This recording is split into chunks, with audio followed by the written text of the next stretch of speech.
जय श्री सीताराम। श्री नवनाथ महाराज की जय हो। आई श्री सप्तशृंगी माता की जय हो।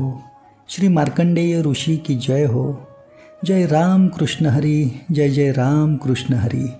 सर्व बंधू आणि भगिनींना माझा श्रद्धापूर्वक नमस्कार। राम राम। आजच्या प्रवचनाला सुरुवात करण्यापूर्वी या प्रवचनातून मला स्वतःला काय फायदा होईल आणि तुम्हाला काय फायदा होईल हेच मी सर्वात प्रथम सांगतो, जेणेकरून पुढे संपूर्ण प्रवचन ऐकायला थांबायचे की नाही याबाबत तुमचीही मानसिकता तुम्हाला तसा योग्य तो कौल देईल। आत्ता या प्रवचनाद्वारे मला कुठल्याही प्रकारे स्वतःला प्रसिद्धी किंवा नावलौकिक मिळवायचा नाही, पैसा कमविण्याचा प्रयत्न तर मुळीच नाही, कोणाकडून स्वतःच्या पाया पडवून घेणे, स्वतःचा जयघोष करून घेणे किंवा स्वतः तुमचा गुरु बनण्याचा हेतू तर त्याहून नाही। अहो, स्वतः एक चांगला शिष्य बनणे हेच एवढे कठीण कर्म असताना कोणाचा तरी गुरु बनण्याचे मी माझ्या मनाला स्पर्शूनसुद्धा घेत नाही। तो मान, ती खरी पात्रता माझ्या गुरुवर्यांची होती, पण आत्ता जरी ते मोक्षप्राप्त अवस्थेत विलीन झालेले असले तरीसुद्धा त्यांचे पाठीमागे देखील मी त्यांचा एक चांगला शिष्य बनून काहीतरी हातून सत्कर्म कसे घडत राहील, जेणेकरून त्यांच्या नजरेत स्वतःचे मला उत्तम शिष्याचे स्थान प्राप्त होईल, याच माफक हेतूने मी या प्रवचनातून तुमच्याप्रती थोडे सेवाकार्य करण्याचा प्रयत्न करतो आहे। यातून मला हाच एक प्रमुख फायदा होईल की मी माझ्या गुरूंच्या गादीला शोभेसं साजेसं असं काहीतरी कर्म करीत असल्याचे थोडेफार समाधान मला मिळेल। मला लाभलेल्या गुरुकृपेच्या शिदोरीने तुमच्या जीवनातील समस्येचे निरसन होण्यामध्ये माझा हा देह जर सत्कारणी लावला तर खऱ्या अर्थाने मी माझ्या गुरूंना काहीतरी गुरुदक्षिणा अर्पण केल्याचे आंतरिक समाधान मला मिळत राहील। हा माझा स्वतःचा फायदा यामध्ये आहे, हे अगदी प्रामाणिकपणे मी सांगू इच्छित आहे। आता हे प्रवचन ऐकल्याने तुम्हाला काय फायदा होईल तेही जरा लक्षपूर्वक ऐका। जर तुमच्या वर्तमान आयुष्यात तुम्ही एखाद्या समस्येने त्रस्त किंवा अस्वस्थ असाल, उदाहरणार्थ सांगायचे झाले तर धनस्थितीबाबतची निराशा, कर्जबाजारीपणाचा त्रास, विवाह लग्न ठरण्यात अडथळा, अपत्य म्हणजे मुलंबाळं होण्यामधील अडथळा, नोकरी व्यवसायातील अपयश किंवा कुटुंबात काही बाहेरची एखादी तंत्रबाधा, काळी जादू करणी, टोना टोटका झाल्याचे काही जाणवत असल्यास तुम्ही खूप काही बरेचसे देवाधर्माचे करूनही अनेक प्रकारचे उपाय तापाय नवस करूनसुद्धा निराशा आणि अस्वस्थता असेल मनामध्ये, त्याचबरोबर दीर्घकाळ म्हणजे बरेच दिवस पूजा आराधना, मंत्रजप, ध्यान धारणा, अनुष्ठान, व्रत वैकल्य, उपास तापास करून देखील अपेक्षित अशी आध्यात्मिक प्रगती तुमची तुम्हाला दिसत नसेल, देवाधर्माचे काही करण्याची इच्छा होत नसेल, त्यामध्ये मन रमत नसेल, मनाला शांती जाणवत नसेल, म्हणजे सतत मनात कोणते ना कोणते काल्पनिक भय, हे असे झाले तर काय होईल, तसे झाले तर काय होईल, किंवा जे घडू नये असे वाटते तेच नेमके मनाविरुद्ध इच्छेविरुद्ध घडत राहते वारंवार, कसल्याच प्रकारची मनाला शांतता नाही, किंवा देवाधर्माप्रती विश्वासार्हताच मनातून निघून जाणे, देवधर्म दानधर्म या सर्व बाबत थट्टामस्करी करावीशी वाटणे, त्याची टर उडवावीशी वाटणे, त्याला कमी महत्त्व देणे, असे मनात विचार येत राहणे, किंवा हे असं देवधर्माचं करून काही कुठे होत असतं का, तसं करून काही मिळत असतं का, अशी अपूर्ण विचारधारा मनामध्ये घर करून राहणे. जे काही आहे ते स्वतःच्या कर्मानेच होत असते, कर्म केल्यानेच घडत असते, हे असं मनात येतं आणि त्यामुळे दैवी कृपाच मन नाकारू लागतं. हे सगळं करत असताना मग कोणीतरी भगवद्गीतेचं सारच डोळ्यासमोर ठेवतं. श्रीकृष्णाने भगवद्गीतेमध्ये सांगितलं आहे की कर्म करा, फळाची अपेक्षा ठेवू नका. त्यामुळे फक्त कर्म करत राहण्याला प्राधान्य द्यायचं. कारण या जन्मामध्ये, या आयुष्यात, वर्तमानात लाभलेला जन्म हा कर्मप्रधान असल्याने फक्त कर्मच केलं पाहिजे, फळाची अपेक्षा न ठेवता, याच्यावर विश्वास ठेवून सुद्धा जगत असताना उलट पक्षी एक भाग विसरला जातो. तो म्हणजे मुळात श्रीकृष्णाने भगवद्गीतेमध्ये जे सार सांगितलं आहे त्याचा अर्थ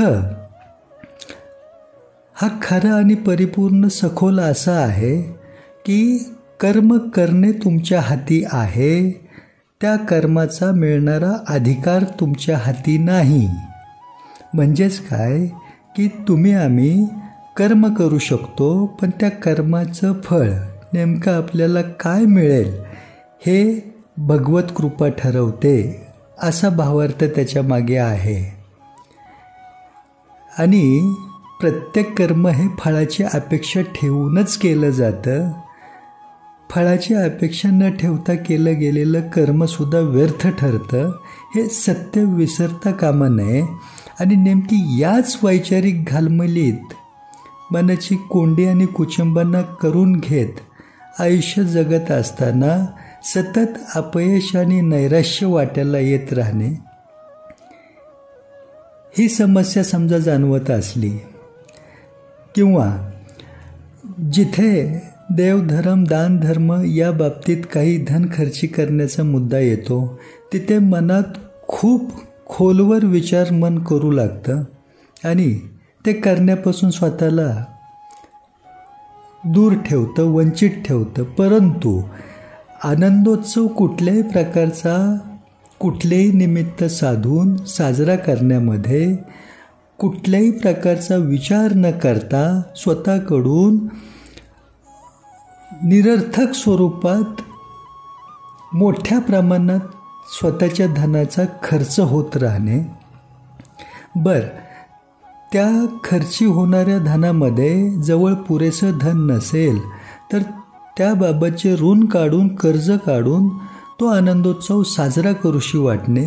मग तो स्वतःचा वाढदिवस असेल, लग्नाचा वाढदिवस असेल, नवीन मराठी वर्षाचा आरंभ असू देत, इंग्रजी वर्षानुसार नवीन वर्ष चालू होता असू देत, किंवा कुठल्याही प्रकारचा विवाह सोहळा असू देत, आनंदोत्सवाला फक्त कुठलं तरी निमित्त हेरून मोठ्या प्रमाणात कुठलाही विचार न करता धन खर्च करूशी वाटणे. त्यातून जो आनंद मिळवायचा असतो, अपेक्षित असतो, तो पूर्ण समाधान न देणारा समोर येतो. त्याला तो आनंदोत्सव साजरा करते वेळीच काहीतरी गालबोट लागतं दुःखाचं, किंवा जरी तो आनंदोत्सव साजरा झाला यशस्वीरित्या तरी त्यातूनच पुढे दीर्घकाळ त्रास देणारं काहीतरी दुःख प्रकट होतं. हे सगळं जर असं आयुष्यामध्ये घडत असेल की नाही, तर त्या सर्व प्रकारच्या प्राक्तनाच्या दूषित पार्श्वभूमीमध्ये नेमकं आपल्याकडून काय करायचं राहत आहे, आपण नेमकं काय केलं पाहिजे, याची तर वाट तुम्हाला या प्रवचनातून सापडणार आहेच आहे. पण एरवी मनामध्ये तुलनात्मक नजरेतून जे काही मनात सूर तुमचे प्रकट होत असतात की नाही, की आता अमुक एखादा व्यक्ती काही देवधर्माचं करत नाही तरीसुद्धा त्याच्याकडे वैभव संपन्नता धान्य सगळं भरभरून धनाढ्य स्थितीचा आस्वाद घेताना तो दिसतो आहे. मग देवधर्म करणं कितपत गरजेचं आहे? प्रश्न असा आहे की कोण कुठल्या प्रकारचे देवधर्माची काही कर्म करतात किंवा त्यांनी काय केलेलं असतं हे सगळं तुम्हाला दिसत नाही, समजलं नाही म्हणजे त्यांनी केलं नाही असं होत नाही.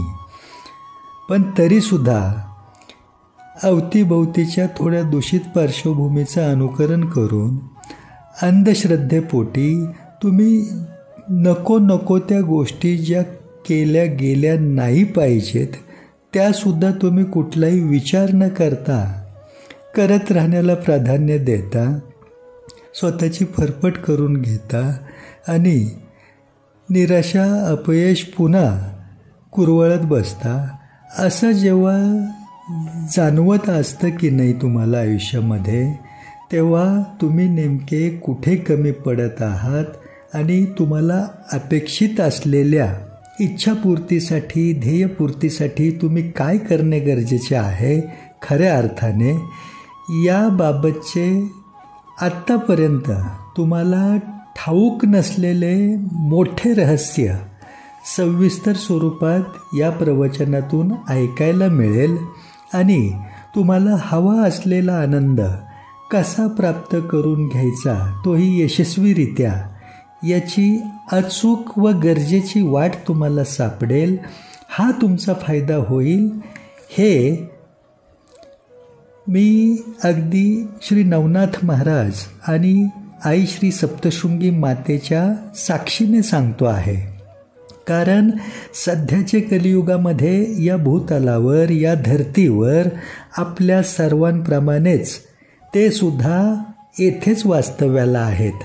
श्री नवनाथ महाराज अदृश्य स्वरूपात येथेच भ्रमंती करून लोककल्याण अखंडित करीत आहेत आणि श्री सप्तशृंगी माता तर राहिलाच सप्तशृंगगडावर आहे नाशिकमध्ये आपल्या महाराष्ट्र राज्यात. बाकीच्या बहुतांशी देवीदेवता म्हणजे चिरंजीवी दैवत सोडली तर बाकी सर्व देवीदेवता या ब्रह्मांडात आकाशामध्ये त्यांच्या लोकामध्ये वास्तव्य करतात. त्यामुळेच सप्तशृंगी देवीचा कृपा चमत्कार लवकर अनुभवायस येतो हे सत्य आहे.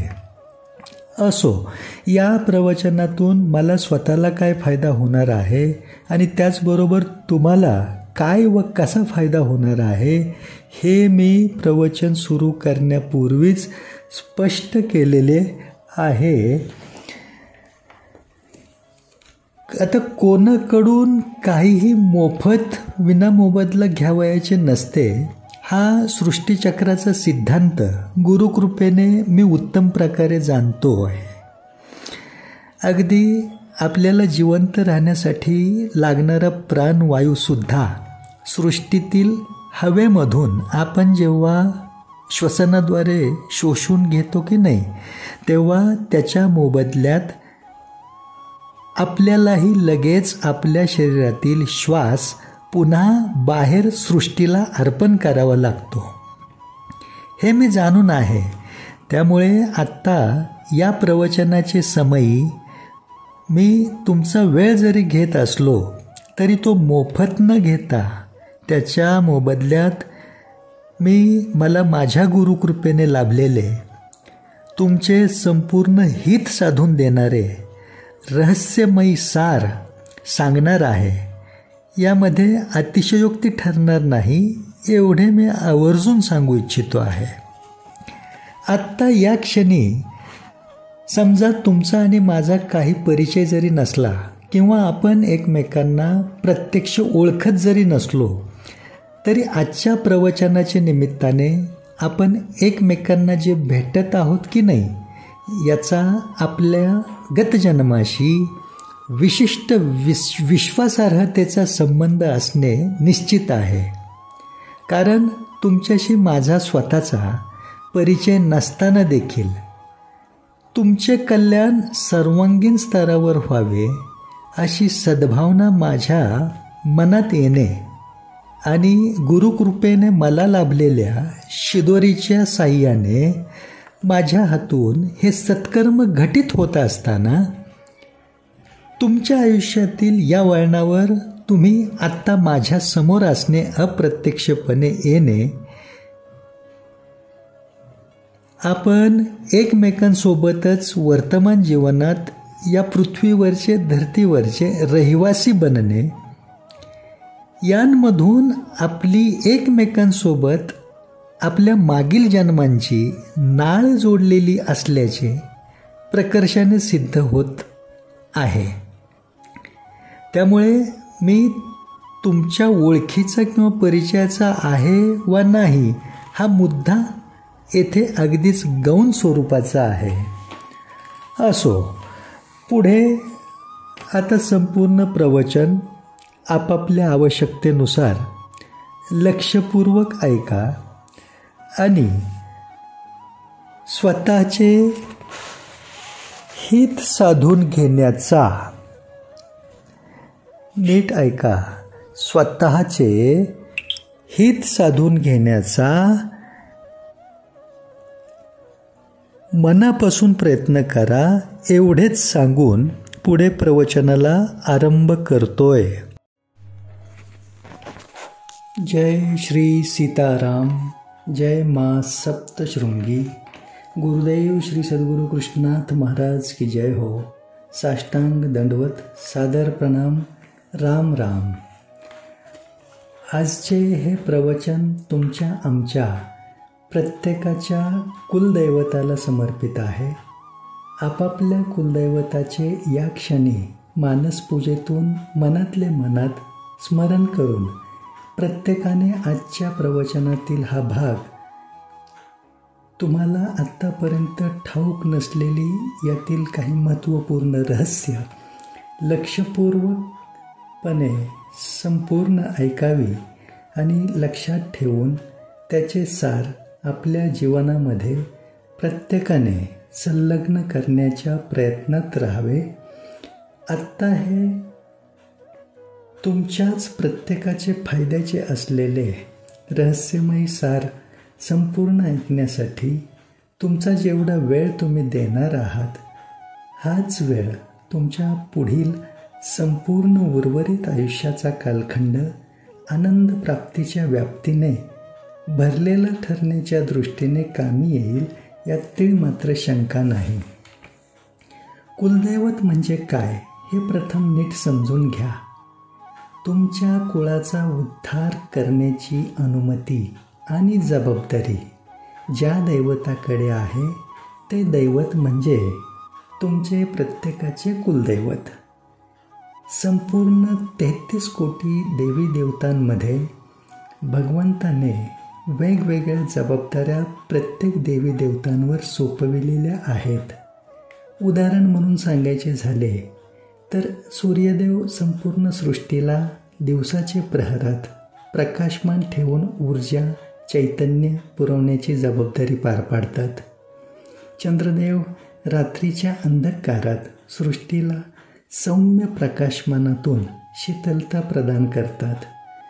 पवनदेव सृष्टीला प्राणवायू पुरवण्याची जबाबदारी पार पाडतात. वरुणदेव जल देण्याची जबाबदारी पार पाडतात. अशाच प्रकारे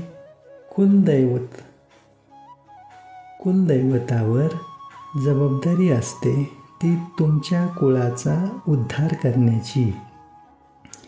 तुमचा प्रत्येकाचा आत्मा शरीर धारण करून येथे भूलोकी जन्म घेण्याचे आधीपासूनच तुमचे कुलदैवत येथे उपस्थित असते.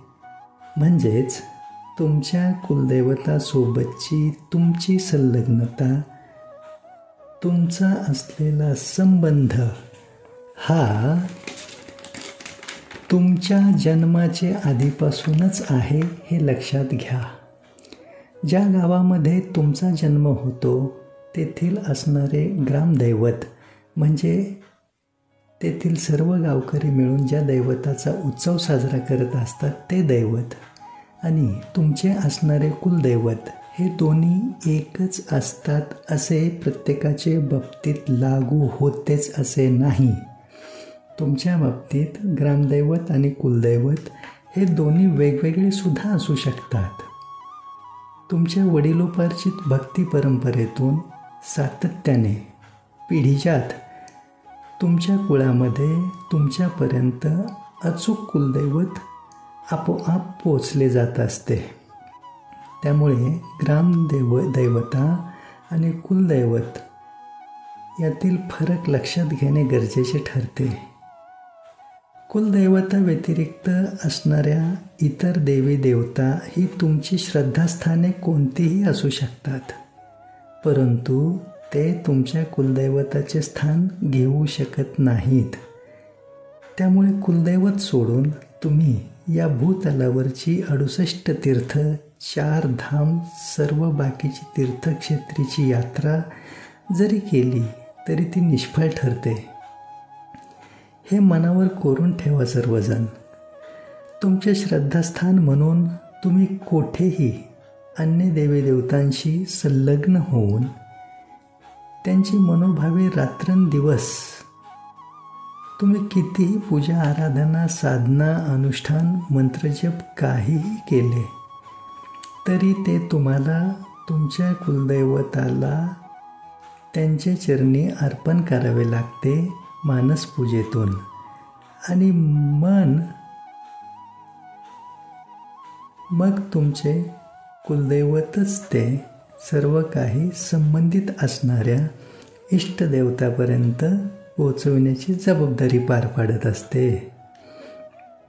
म्हणजे कुलदैवताशिवाय दुसरीकडे तुम्ही तुमची श्रद्धा थेट स्वतःच पोचवू शकत नाही हे तुमच्या लक्षात आले असेलच.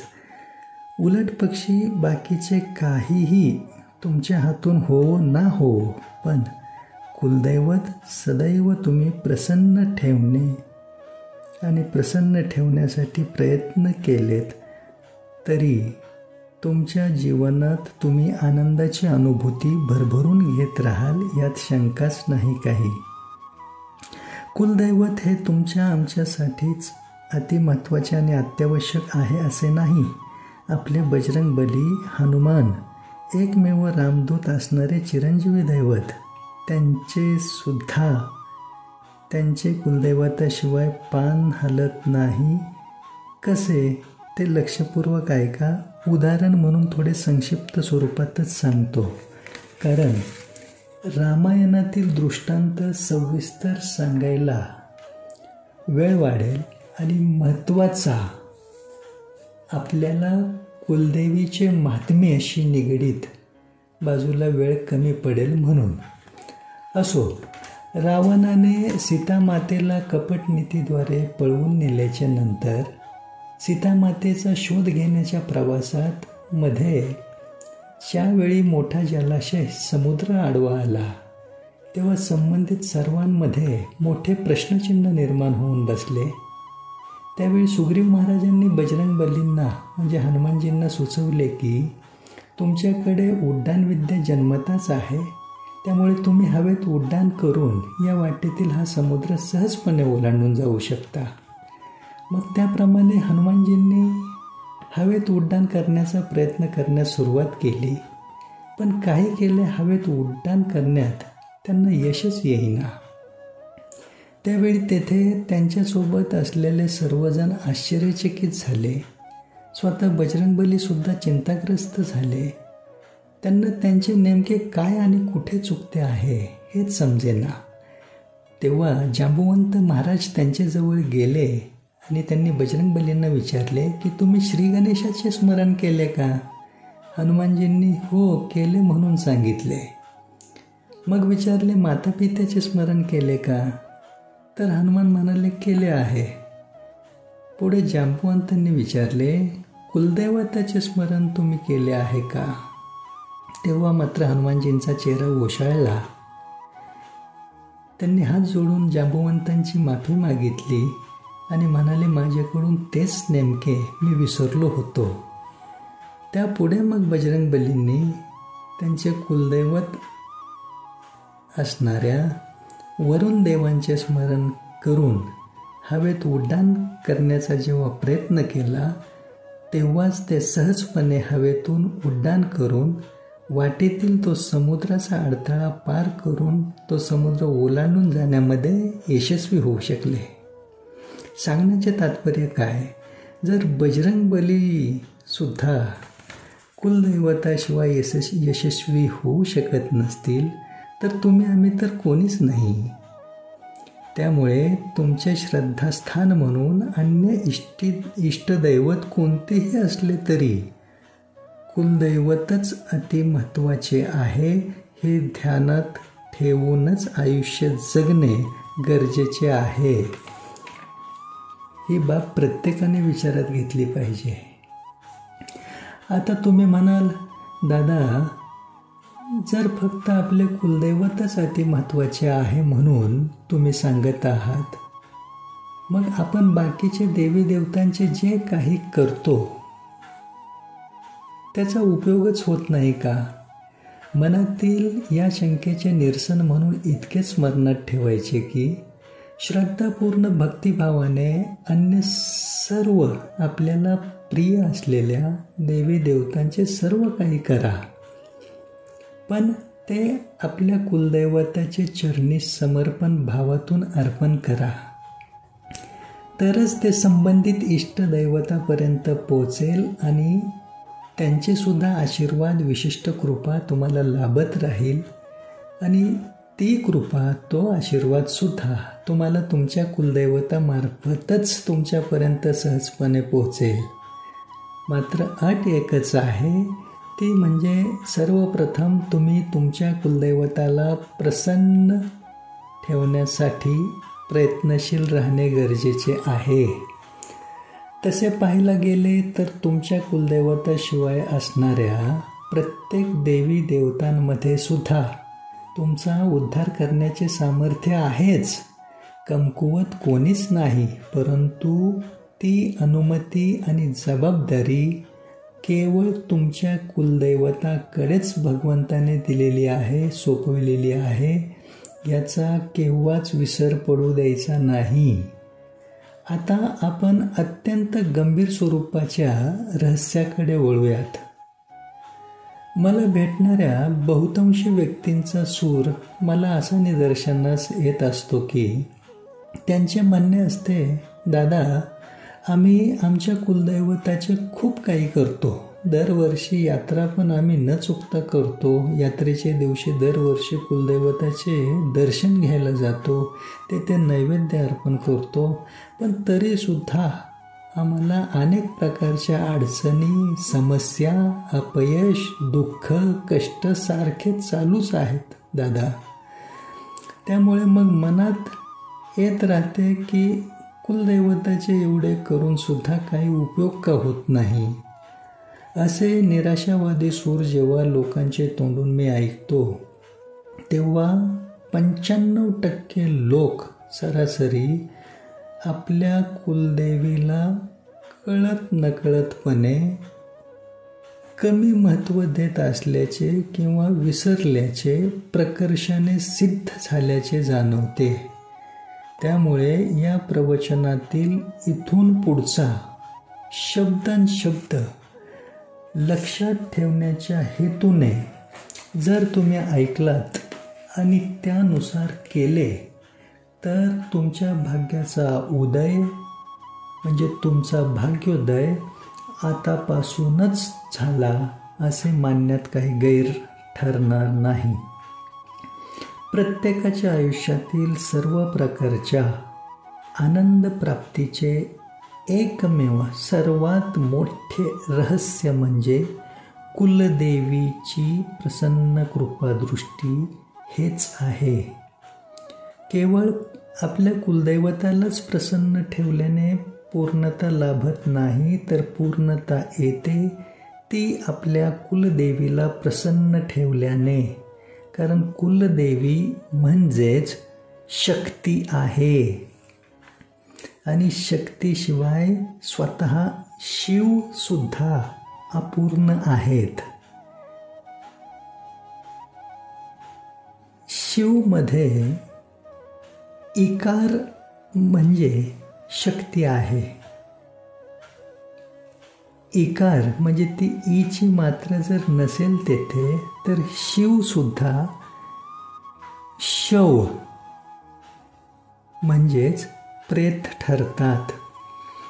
यावरून शक्तीशिवाय पूर्णत्वच नाही हे तुमच्या लक्षात आले आहे. संपूर्ण सृष्टीचक्र हा जगत संसार सर्व काही शक्तीमार्फतच क्रियाशील आहे, सातत्याने.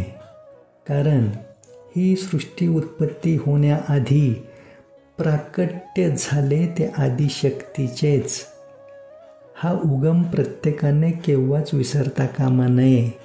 आणि प्रत्येकाची कुलदेवी ही आदिशक्तीचेच अंशात्मक स्वरूप आहे हे प्रत्येकाने आपापल्या मनावर कोरूनच ठेवले पाहिजे. आणि प्रत्येकासाठी सर्व प्रकारच्या आनंद प्राप्तीसाठी तेच अतिगरजेचे आहे. आता प्रत्येकाची कुलदेवी ही आदिशक्तीचे अंशात्मक स्वरूप कसे ते नीट समजून घ्या. ज्यावेळी आदिशक्तीचे प्राकट्य झाले त्यावेळी तिने तेथे उपस्थित असलेल्या ब्रह्मदेव, विष्णुदेव आणि महेशदेव म्हणजेच महादेव या तिघांना शक्ती अंश विभागून प्रदान केला. तो अशा प्रकारे की ब्रह्मदेवांना श्री महासरस्वती, विष्णुदेवांना श्री महालक्ष्मी आणि महेशदेवांना श्री महाकाली असे तिघांनाही शक्ती अंशाने पूर्णत्व बहाल केले.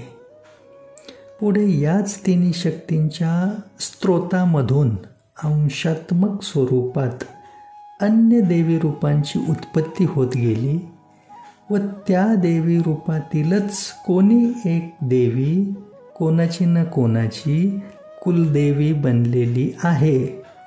अगदी सोप्या आणि सुटसुटीत शब्दात तुम्हाला याची फोड करून सांगितली.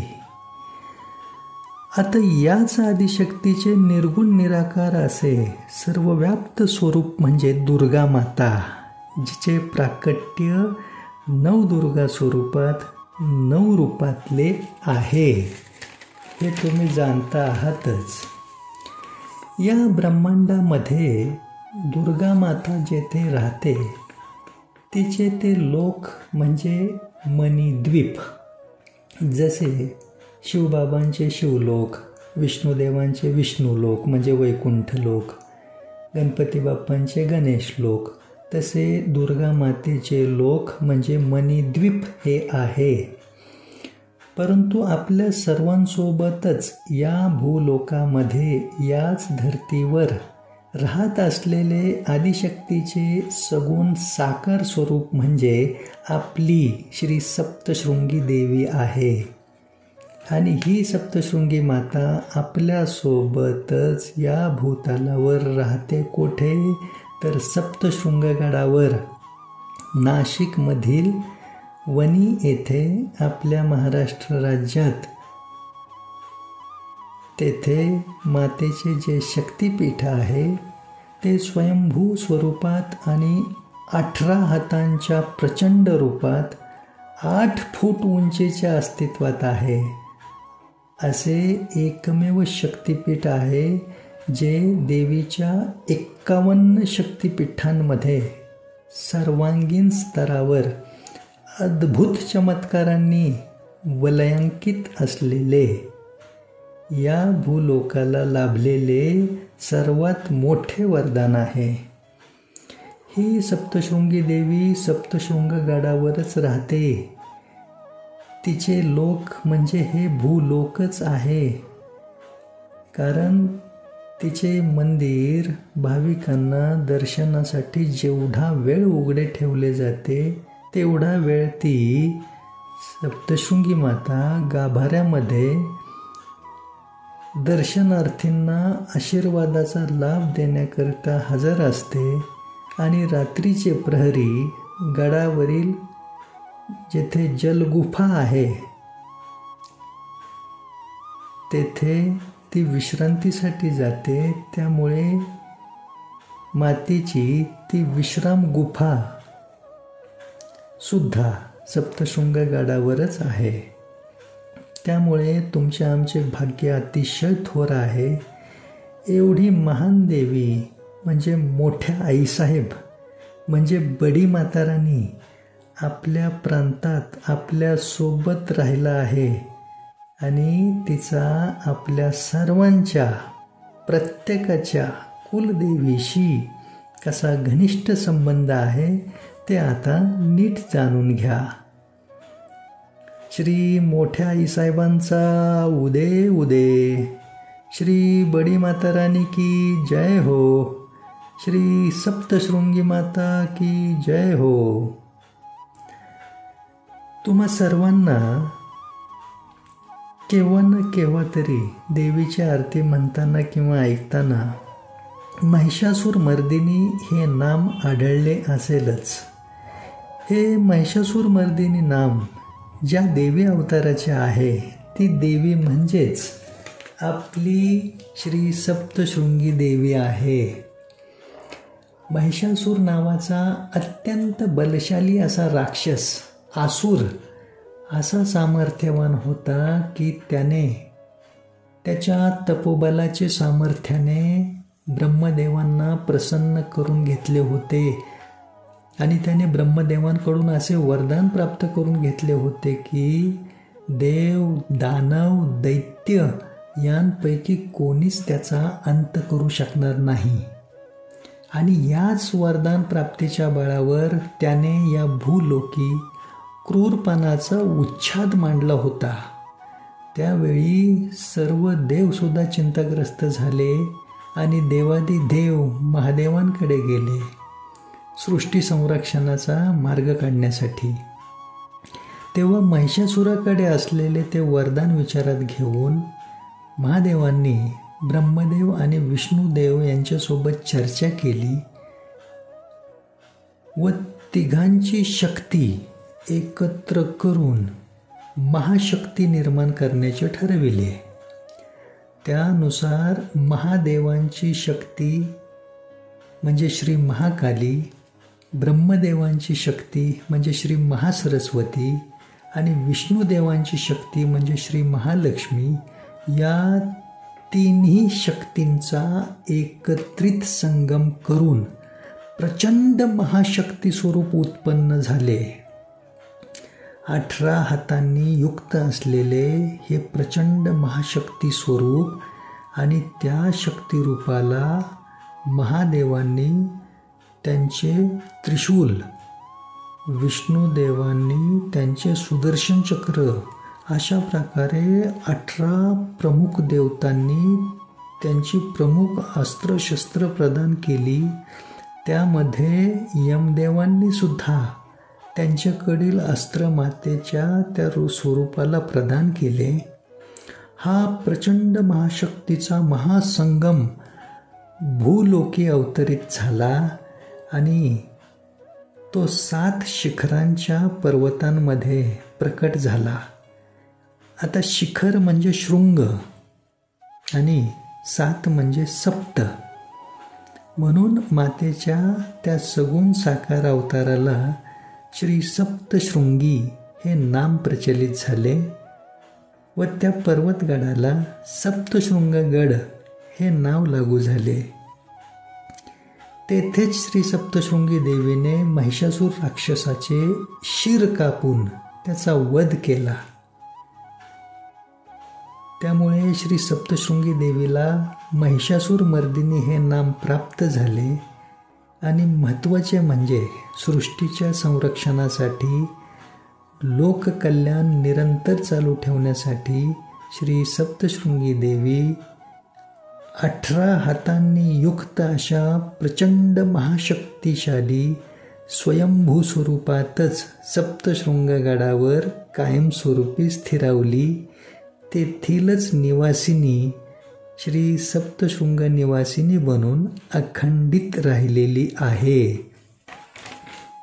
सप्तशृंगगडाचे शिखरावर वर्तमानात आज तेथे मातेच्या दर्शनाला जाणाऱ्या प्रत्येकाला ज्या कीर्तिध्वजाचे दर्शन घडते त्या ठिकाणीच मातेने महिषासुराचे शीर म्हणजे मुंडके कापून हातात घेतले होते.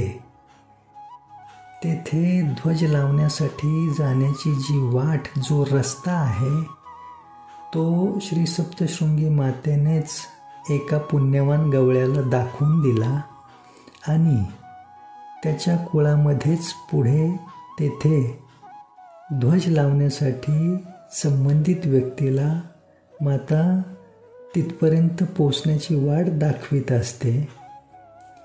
ती वाट शोधण्याचे आत्तापर्यंत इतर बुद्धिमान संशोधकांनी, संशोधनकर्त्यांनी अनेक वेळा प्रयत्न करून पाहिले.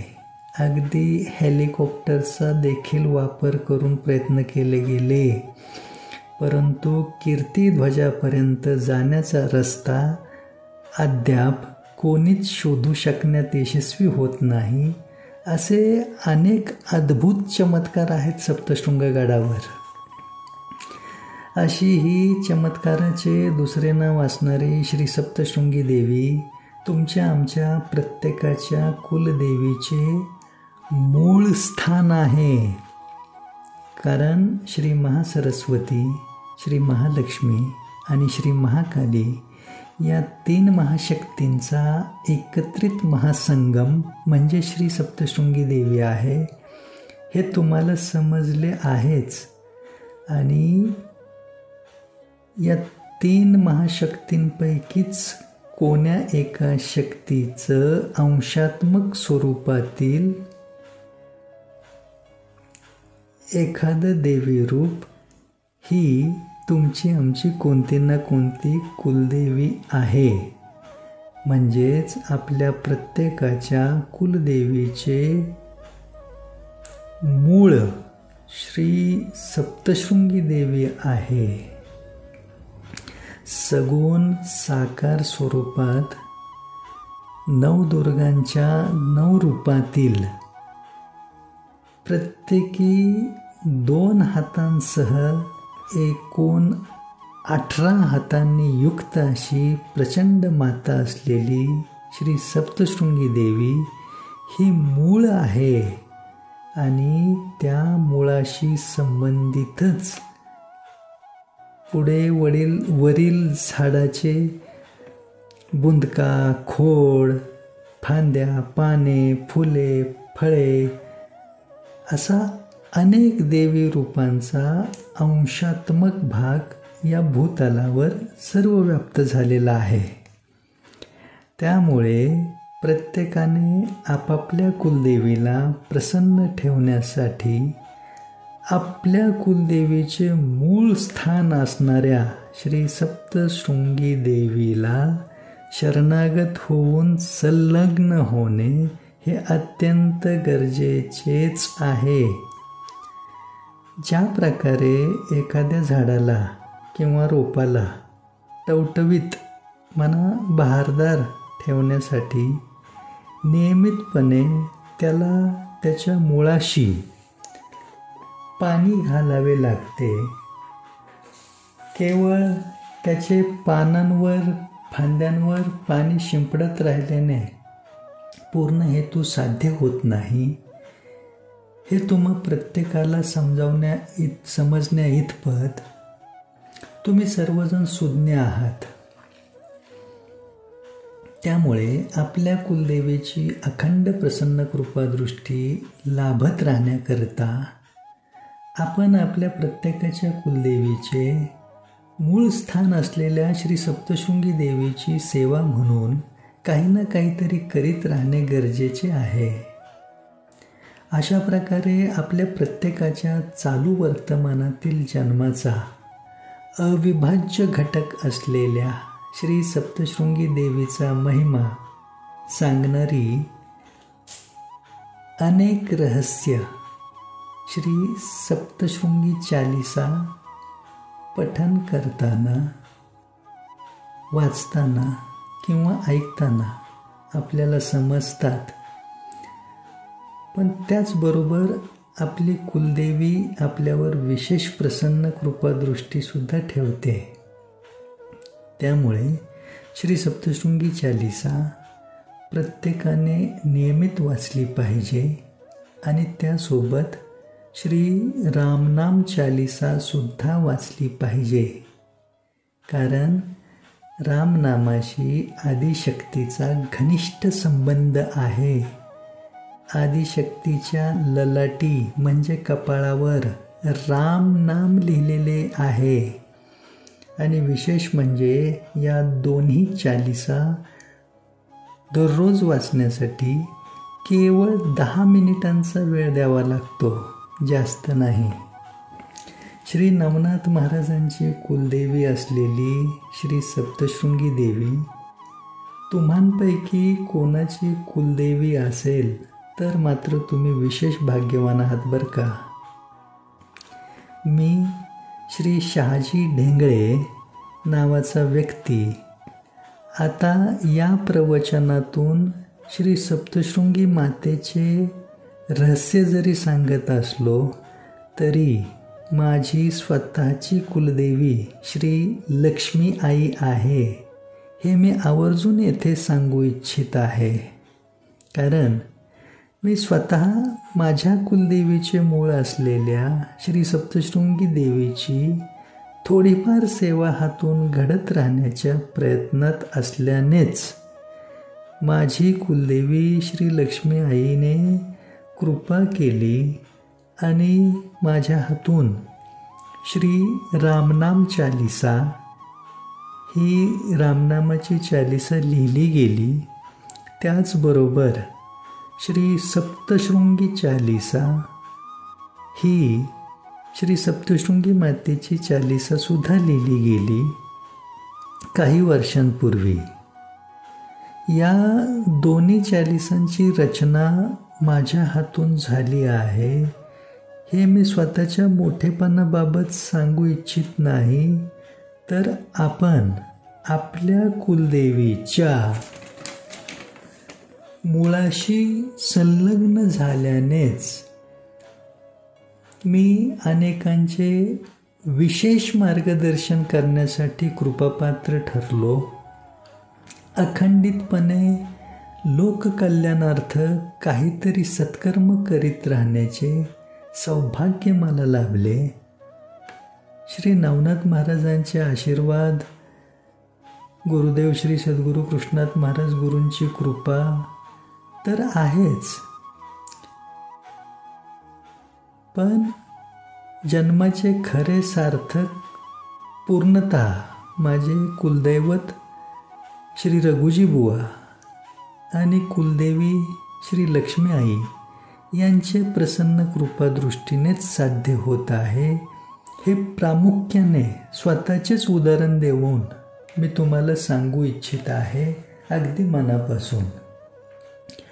प्रत्येकाला दैवी कृपा सहजतेने लाभत राहावी अशी सदिच्छा मनामध्ये बाळगून मी सातत्याने सेवाकार्य करतोच आहे.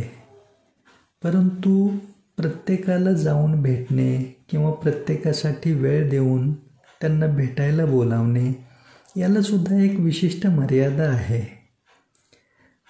त्यामुळे श्री सप्तशृंगी चालिसा आणि श्री रामनाम चालिसा या दोन्ही चालिसांची पुस्तके प्रसाद रूपाने प्रत्येकाला घरोघरी पोचविणे, मंदिरांमध्ये वाटप करण्याचा प्रयत्न करीत राहणे, अशा प्रकारचे सेवाकार्य मी माझे इतर सहकारी गेली काही वर्षांपासून सातत्याने करीत आहोत. पण हे सामूहिक स्तरावरील मोठे सेवाकार्य आहे. कारण आज आपल्या भारत देशाची लोकसंख्या 140 करोड इतकी असून त्यामध्ये हिंदू सनातनी वर्ग जवळजवळ 80 करोड लोकसंख्येचा आहे, असे शासकीय सर्वेक्षणाचे वास्तव आहे. त्यामुळे हाती घेतलेले हे सेवाकार्य काही दिवसांपुरते मर्यादित स्वरूपात राहणारे नसून हे अखंडित चालणारे आहे. त्यामुळे सध्याच्या जन्मातील आयुष्यभर जरी हे करीत राहण्याचा प्रयत्न केला तर हे पूर्ण होणे अशक्यप्राय आहे. त्यामुळे पुढे सुद्धा हे चालूच राहावे आणि दैवी कृपेने अनेकांचे कल्याण नव्हे तर परम कल्याण होत राहावे सातत्याने, असा विशेष प्रयत्न आहे या सेवा कार्यामधून.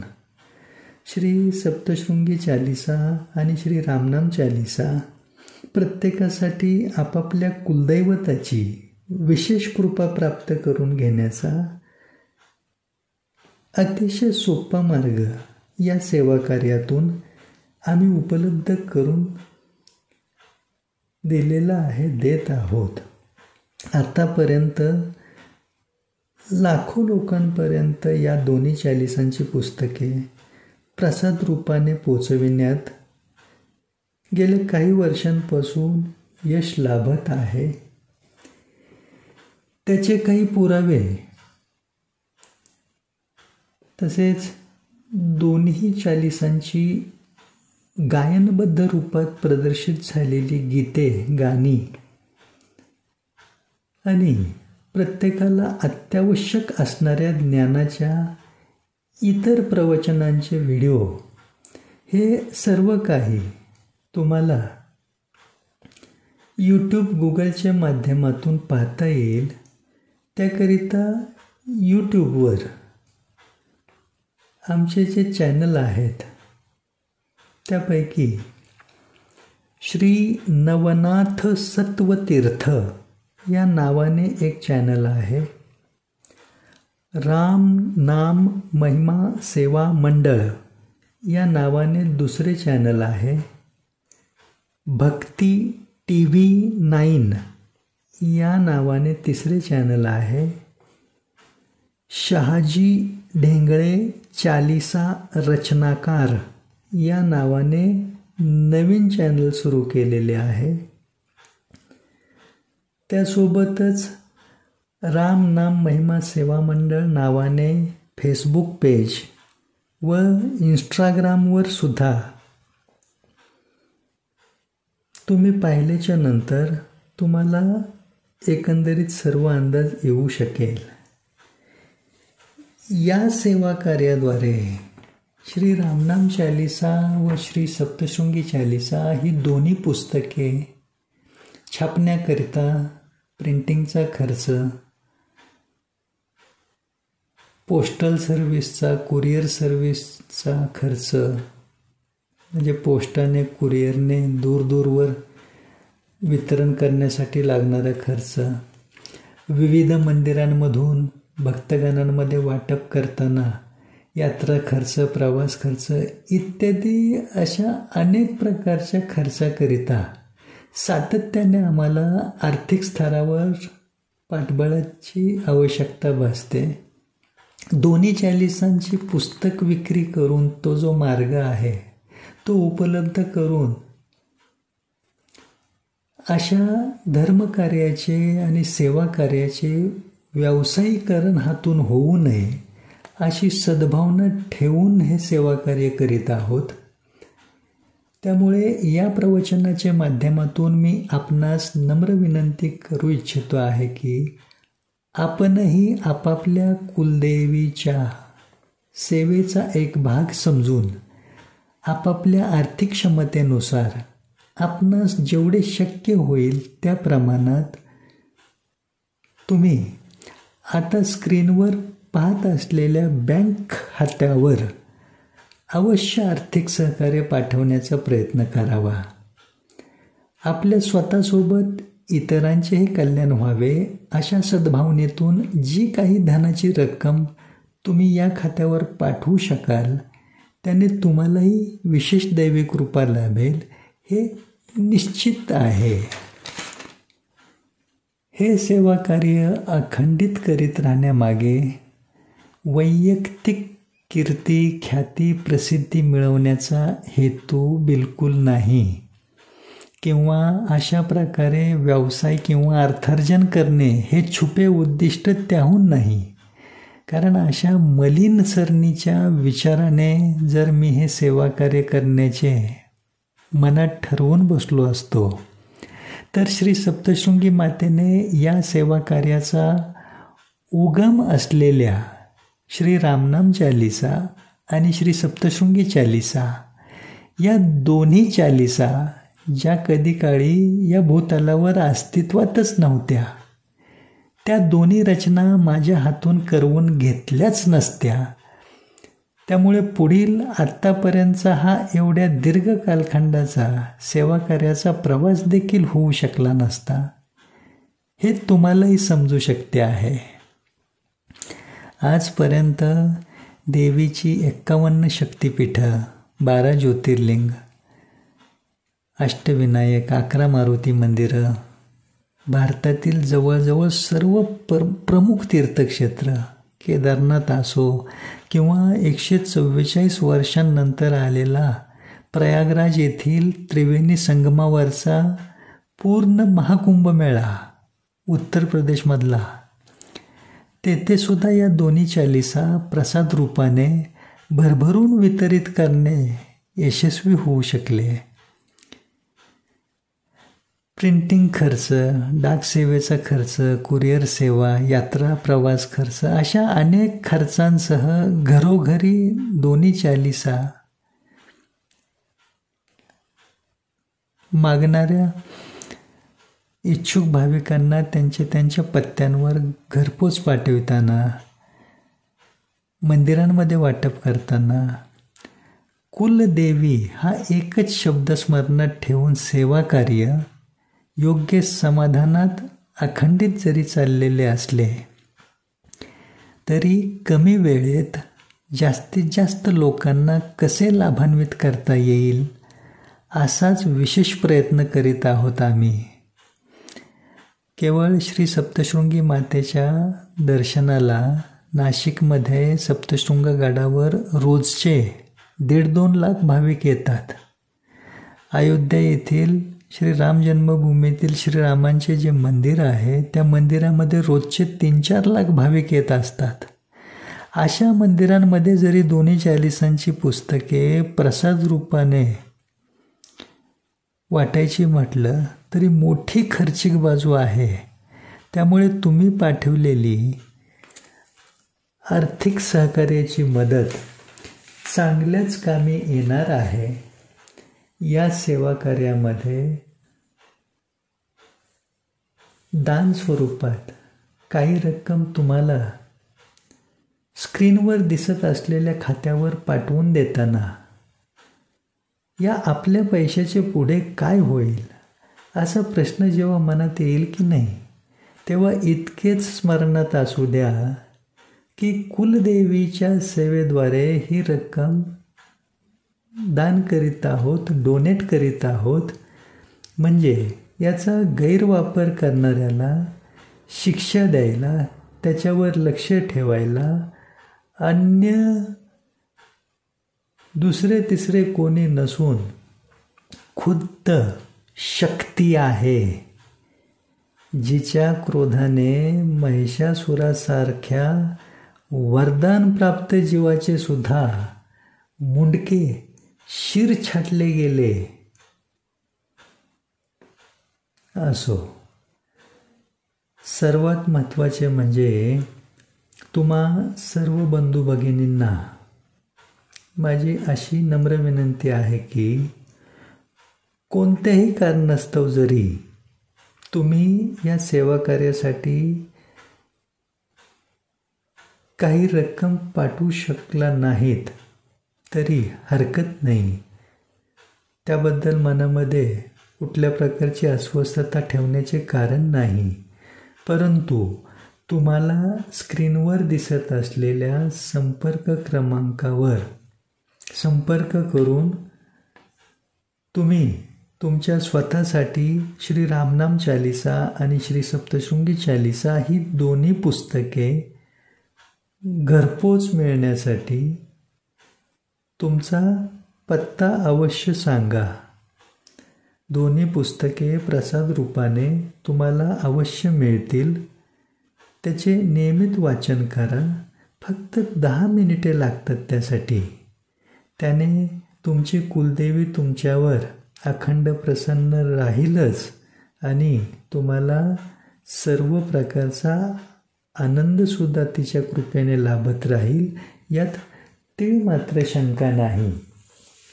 आता एक मुद्दा विशेष करून तुम्हाला सांगूशी वाटतो आहे, तो असा की हे प्रवचन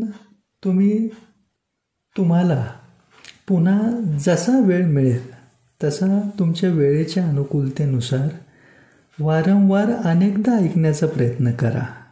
कारण आपल्या मेंदूला ज्या प्रकारे स्मरणात ठेवण्याचा भाग आहे, त्याचप्रमाणे विस्मरण होण्याचा, विसर पडण्याचा देखील भाग आहे. त्याचबरोबर पुन्हा पुन्हा ऐकताना नवविधा भक्तीच्या 9 प्रकारातील श्रवण भक्ती केल्याचे विशेष पुण्यफळ लाभते आणि आपल्याला न समजलेल्या काही बाबी सुद्धा पुन्हा व्यवस्थित संपूर्णपणे लक्षात येतात. मी माझे आजचे हे प्रवचन आपल्या सर्वांच्या, प्रत्येकाच्या, सर्व कुलदेवींच्या चरणी श्रद्धापूर्वक भक्तिभावाने अर्पण करतो आहे व तुम्हालाही हात जोडून नम्र विनंती करतो आहे की आपण सुद्धा इतर सर्वांच्या कुलदेवींचा आदरपूर्वक सन्मान ठेवून हा प्रवचनाचा व्हिडिओ इतर सर्वांसोबत शेअर करीत राहण्याचा अवश्य प्रयत्न करावा. अगोदर स्वतःचे भले झाल्याच्या नंतर मग जगाच्या भल्याचे पाहू, असा संकुचित विचार अज्ञानापोटी मनात न ठेवता या प्रवचनाचा लाभ जास्तीत जास्त लोकांपर्यंत पोचविण्याचा नक्की प्रयत्न करा.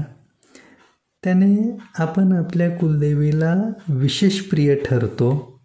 कारण तुम्ही तुमच्या कुलदेवीला जसे ओळखता की नाही, तशी तुमची कुलदेवी तुम्हाला ओळखते का, हा प्रश्न खूप खोलवर विचारात घेण्यासारखा आहे. त्यामुळे तुमच्या कुलदेवीने तुम्हाला ओळखण्या इतपत तिच्यासोबत घनिष्ठ ओळख वाढवण्यासाठी प्रत्येकानेच विशेष असे कर्म करीत राहणे गरजेचे आहे. हे तुम्हाला समजेल अशा सोप्या सरळ भाषा शैलीतील आजचे प्रवचन जर खरोखरीच लाभदायक व गरजेचे वाटले असेल तर या व्हिडिओला लाईक आणि शेअर करा, चॅनलला सबस्क्राईब करा व आपल्या कुलदेवी प्रित्यर्थ सेवाभाव म्हणून या सेवा कार्याच्या वाटचालीमध्ये स्क्रीनवर दिसत असलेल्या बँक खात्यावर आपापल्या आर्थिक क्षमतेनुसार जमेल तेवढी रक्कम आर्थिक सहकार्य म्हणून, मदत म्हणून, दान म्हणून, डोनेट स्वरूपात अवश्य पाठवण्याचा प्रयत्न करा. शुभम भवतु. जय श्री सीताराम. श्री मोठ्या आईसाहेबांचा उदे उदे. श्री बडी माता रानी की जय हो. श्री सप्तशृंगी माता की जय हो. जय माँ सप्तशृंगी. आई सप्तशृंगी माता की जय हो.